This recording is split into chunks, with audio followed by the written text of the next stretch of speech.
Assalamualaikum warahmatullahi wabarakatuh. Kami dari kelas 6 APB kelompok 7 ingin mempresentasikan video animasi mengenai hubungan standar akuntansi dan pelaporan keuangan pemerintah pusat dan bagan akun standar. Perkenalkan, saya Davina Rahmadani dengan NIM 061940512052 sebagai ketua kelompok. Perkenalkan, nama saya Vivian Dwi Rizky dengan NIM 061940512065 sebagai anggota. Perkenalkan, saya Lisa Tangguwolo dengan NIM 061950510289 sebagai anggota. Selamat menyaksikan. Apa sih SAPP itu? SAPP adalah singkatan dari Sistem Akuntansi dan Pelaporan Keuangan Pemerintah Pusat yang memiliki pengertian sebagai rangkaian sistematik dari prosedur, penyelenggara, peralatan, dan elemen lain untuk mewujudkan fungsi akuntansi sejak pengumpulan data, pencatatan, pengiktisarian, sampai dengan laporan posisi keuangan dan operasi keuangan pada pemerintah pusat. Dan yang perlu kalian ketahui, sistem akuntansi dan pelaporan keuangan pemerintah pusat diselenggarakan dalam rangka menghasilkan laporan keuangan pemerintah pusat atau biasa disebut dengan LKPP yang terdiri dari 7 jenis utama laporan keuangan, yaitu laporan realisasi anggaran, laporan perubahan saldo anggaran lebih, neraca, laporan operasional, laporan arus kas, laporan perubahan ekuitas, dan catatan atas laporan keuangan. Lalu, apa sih bagan akun standar itu? Bagan akun standar merupakan kumpulan kodifikasi dan klasifikasi terkait transaksi keuangan yang disusun secara sistematis sebagai pedoman dalam perencanaan, penganggaran, pelaksanaan anggaran, dan pelaporan keuangan pemerintah pusat. Bagan akun standar diselenggarakan untuk pedoman dalam penyusunan rencana dana pengeluaran bendahara umum negara, penyusunan daftar isian pelaksanaan anggaran, pelaporan keuangan pemerintah pusat, serta proses validasi transaksi keuangan pemerintah pusat. Kali ini, kami akan membahas bagaimana hubungan sistem akuntansi dan pelaporan keuangan pemerintah pusat dan bagan akun standar. Dasar hubungan sistem akuntansi dan pelaporan keuangan pemerintah pusat dan bagan akun standar yaitu tertera dalam Peraturan Menteri Keuangan Nomor 213 Peraturan Menteri Keuangan Nomor 05 Tahun 2013 sebagaimana telah diubah dengan Peraturan Menteri Keuangan Nomor 215 Peraturan Menteri Keuangan Nomor 05 Tahun 2016 tentang sistem akuntansi dan pelaporan keuangan pemerintah pusat gunakan bagan akun standar yang telah ditetapkan oleh Menteri Keuangan untuk tujuan penganggaran maupun akuntansi.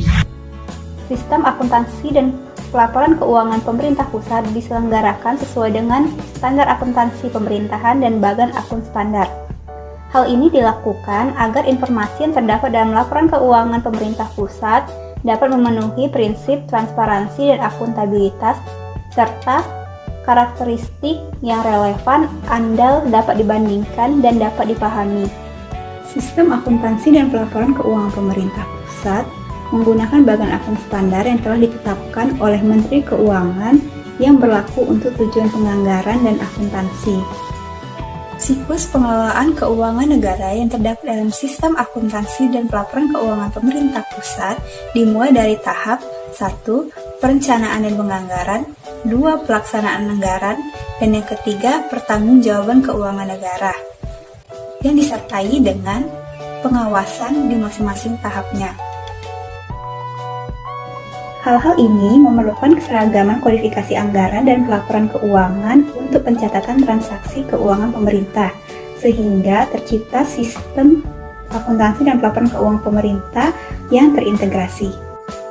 Sistem akuntansi dan pelaporan keuangan pemerintah pusat terdiri dari 2 sistem. Yang pertama, SAI atau Sistem Akuntansi dan Pelaporan Instansi yang dilaksanakan oleh kementerian lembaga dengan 2 unit akuntansi dan pelaporan yang masing-masing memiliki 4 tingkatan.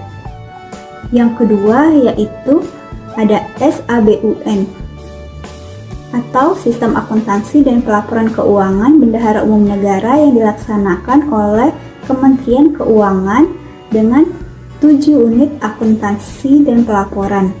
yang mana setiap sistem akuntansi pemerintah pusat tersebut memiliki unit akuntansi dan pelaporan yang berbeda-beda. Jadi, bagaimana caranya untuk membedakan tiap unit entitas yang ada dalam sistem akuntansi dan pelaporan keuangan pemerintah pusat?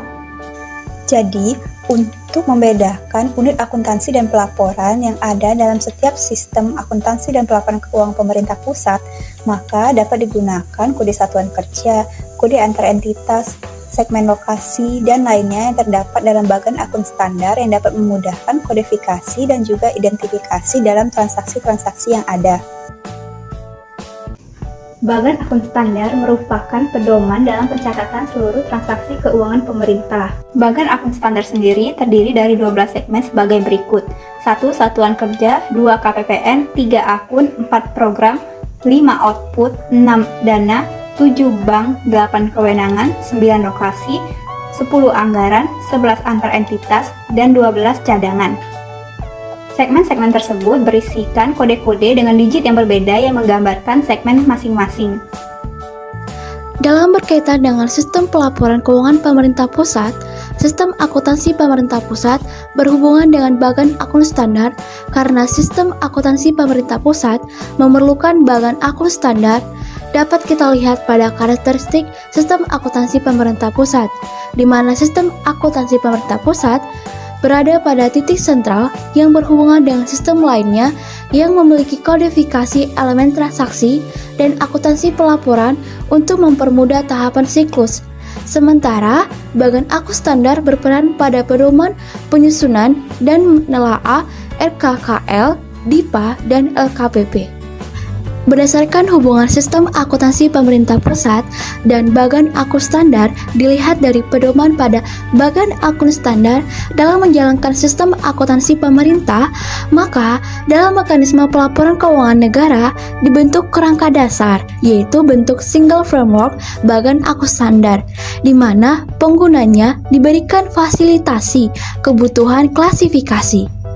Oleh karena itu, fasilitasi yang diberikan oleh bagan akun standar kepada penggunaannya yaitu menyediakan akun dalam sistem pelaporan keuangan, yaitu berupa akun aset, akun kewajiban, akun pendapatan, akun modal, akun belanja, akun pembiayaan, dan meliputi klasifikasi yang digunakan dalam perencanaan dan penganggaran. Bagan akun standar menyajikan nama akun dan kode akun untuk tujuan pencatatan dan pelaporan dalam sistem akuntansi dan pelaporan keuangan pemerintah pusat, serta klasifikasi lain seperti kode organisasi atau satuan kerja, tempat pembayaran, lokasi kegiatan, program, serta output yang dihasilkan dari kegiatan tersebut.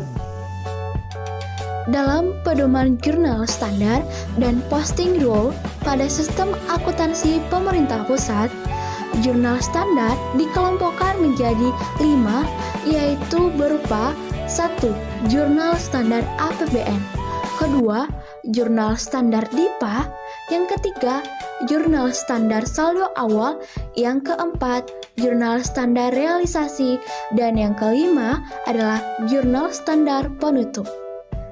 Dapat kita ketahui bahwa bagan akun standar merupakan pedoman bagi pemerintah pusat dalam melakukan kodifikasi akun yang menggambarkan struktur laporan keuangan secara lengkap. Bagan akun standar digunakan dalam pencatatan transaksi pada buku jurnal, pengklasifikasian pada buku besar, pengitisaran pada neraca saldo, dan penyajian pada laporan keuangan.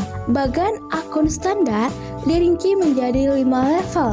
Yang pertama, level 1 menunjukkan kode akun, level 2 menunjukkan kode kelompok, level 3 menunjukkan kode jenis, level 4 menunjukkan kode objek, level 5 menunjukkan kode rincian objek. Berdasarkan hal tersebut, dapat kita ketahui bahwa bagan akun standar sangat berperan penting bagi sistem akuntansi pemerintah pusat karena sebagai dokumen sumber, pencatatan, dan penyajian laporan keuangan. 4. Hubungan dalam sistem akuntansi pemerintah pusat dengan bagan akun standar, yaitu yang pertama adalah perencanaan penganggaran, di mana perencanaan penganggaran terdapat APBN yang disusun dari RKKL. Yang kedua adalah pelaksana penganggaran yang terkait dengan DIPA atau Daftar Isian Pelaksana Anggaran. Yang kedua dengan SPPM atau Surat Perintah Membayar. Yang ketiga adalah SP2D atau Surat Perintah Pencairan Dana. Yang keempat adalah MPN atau Modul Penerimaan Negara. Yang ketiga adalah hubungannya, yaitu pertanggungjawaban, di mana pertanggungjawaban ini terkait dengan Sistem Akuntansi Bendahara Umum Negara atau SABUN. Kedua, Sistem Akuntansi Keuangan atau SAK. Yang ketiga, Sistem Informasi Manajemen dan Akuntansi Barang Milik Negara atau SIMAK BMN. Yang keempat adalah hubungan Sistem Akuntansi Pemerintah Pusat dengan Bagan Akun Standar, yaitu pengawasan, di mana pengawasan ini terdapat e-audit Bagan Akun Standar yang sangat berperan penting. Oleh karena itu, 4 hal itu merupakan hubungan antara Sistem Akuntansi Pemerintah Pusat dengan Bagan Akun Standar. Berikut contohnya. Dalam pelaksanaan anggaran terdapat dokumen DIPA atau Daftar Isian Pelaksanaan Anggaran. Dapat kita lihat pada gambar. Di bagian atas tertera kode entitas atau unit organisasi. Di bagian bawahnya terdapat kode satuan kerja dan juga kode lokasi. Kemudian di bagian uraian terdapat akun-akun, di mana kode-kode akun ini didasarkan pada bagan akun standar. Dalam contoh tersebut terdapat kode-kode akun belanja. Di antaranya ada belanja pegawai dengan kode 51, belanja barang dengan kode 52, dan belanja modal dengan kode 53. Contoh dokumen berikutnya yaitu ada dokumen SP2D atau Surat Perintah Pencairan Dana. Dari gambar di samping dapat kita lihat bahwa di bagian atas terdapat kode satuan kerja dan di bagian bawahnya terdapat kode jenis akun belanja yaitu belanja pegawai dengan kode 51. Dari 2 contoh dokumen tersebut, kita dapat menggunakan dokumen-dokumen ini sebagai dokumen sumber dalam proses akuntansi di Sistem Akuntansi dan Pelaporan Keuangan Pemerintah Pusat. Kita akan mencatat transaksi-transaksi tersebut dengan menggunakan nama dan kode akun yang tertera pada bagan akun standar, lalu mempostingnya ke buku besar dan mengelompokkannya berdasarkan nama dan kode akun masing-masing yang telah ditetapkan. Maka dapat disimpulkan bahwa hubungan antara Sistem Akuntansi dan Pelaporan Keuangan Pemerintah Pusat dengan bagan akun standar dimulai dari tahap penganggaran, pelaksanaan anggaran beserta akuntansi, hingga pertanggungjawaban berupa laporan keuangan, beserta pengawasan di setiap tahapnya. Lalu, dengan berpedoman pada bagan akun standar dalam menjalankan Sistem Akuntansi dan Pelaporan Keuangan Pemerintah Pusat, maka kita dapat 1. Memastikan bahwa rencana keuangan anggaran atau RKA Kementerian Lembaga dalam penganggaran, realisasi hingga pelaporan keuangan dinyatakan dalam istilah yang sama. Yang kedua, meningkatkan kualitas informasi keuangan karena kodifikasi yang sama dan terintegrasi. Dan yang ketiga tentunya yaitu memudahkan pengawasan keuangan. Demikianlah video animasi kami. Wassalamualaikum warahmatullahi wabarakatuh.